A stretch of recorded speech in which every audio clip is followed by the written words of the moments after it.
So we'll stop that there, and now it's just a matter of filling it out. What I tried to do is to follow the couple little tricky things I did with the chord changes. So just tried to you know, get the bass to follow them, and so I did a little of it by memory. But also, again, if you're a bass player and you don't know that the keyboardist is going to do that, you might be kind of slightly behind, and there might be a couple notes we can go back in and kind of adjust if I ended up in some wrong places. That's the beauty of this MIDI stuff. We can go back in and fix it. So now let's just go ahead and add another a nice little piano.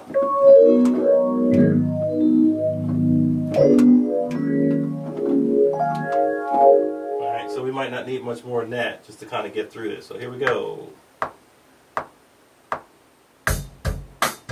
We got space here in the beginning that we can use it for some other stuff, throw in some percussion, that sort of thing. You know what I'm saying?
About it for that.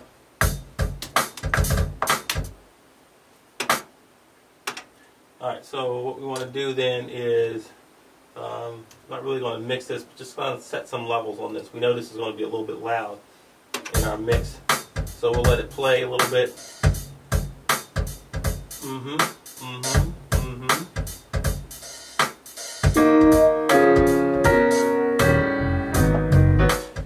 So one way to do this is completely take out this piano, my second one, my digital piano, and just begin to add a little bit of it at a time, which I can do here from the mixer as well.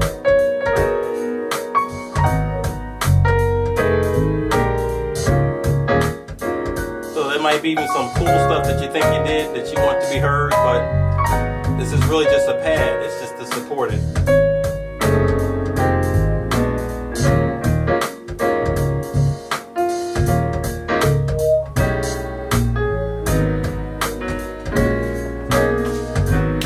So this is kind of a feel piece, so what we want to do then is go back and give it just some more of just that. Let's give it a little bit more feel. So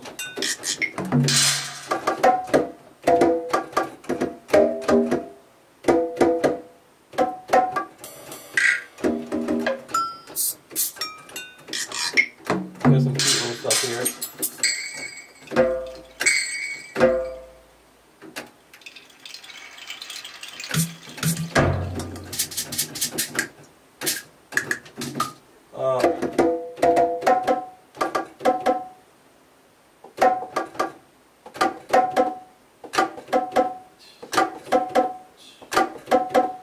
Let's go with this. We'll just still throw it in and see if we like it. If we don't, that's what the delete button's all about.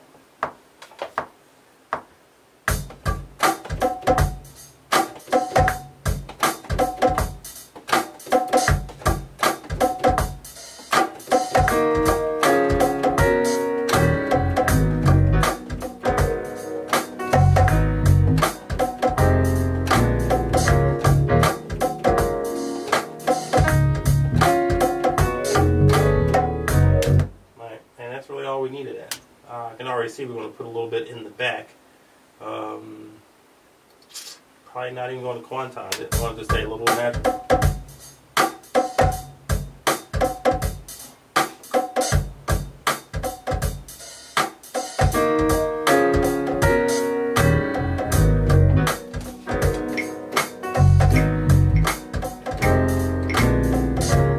Alright, let's dump in another one right here. Kind of got one already. Dump it in.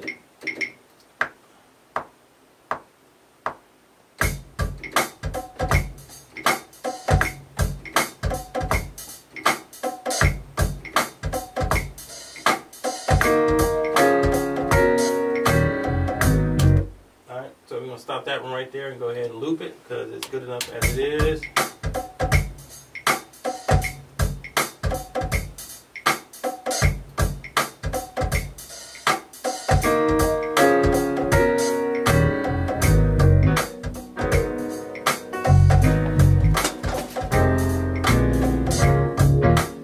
Now already something we can do in terms of kind of making this sound better is when you're using these software instruments, they're stereo instruments, so they're gonna kind of already be sort of pre-panned for you. So what I'm gonna do is take that first one, that sort of bongo sound that we had here, and I'm gonna pan this to about, let's go 15 to the left, and then I'm gonna take the one we just put in and put that about 15 to the right. And I'm already starting to get some nice separation, kind of move things around.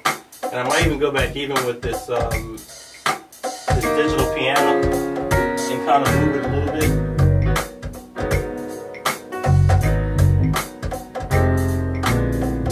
Move my piano a little bit as well.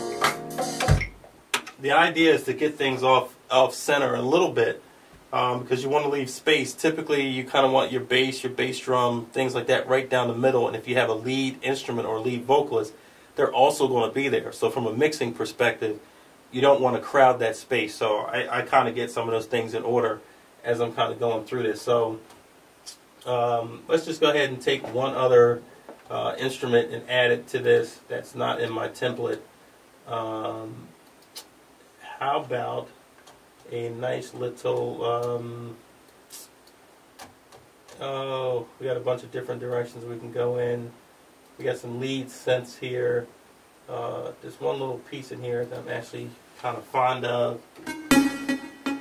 That's not going to be it.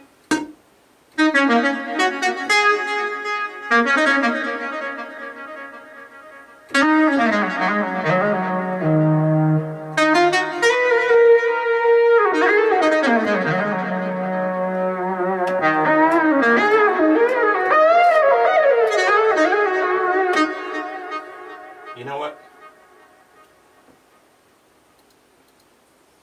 Let's go ahead and play with that one. It's got a nice little delay in it. Now the nice thing too is I can go and change that delay later if I choose to.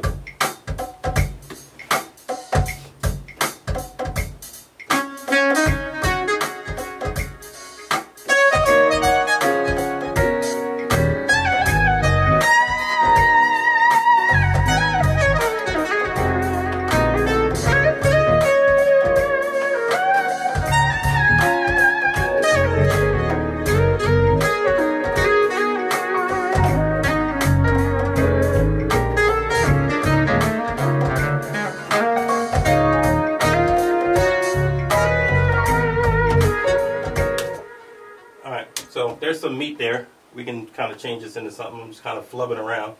But let's go ahead and do something. Again, there's a core melody line here. I want to get that established, but I'm also going to use a little bit of this intro space as well. All right.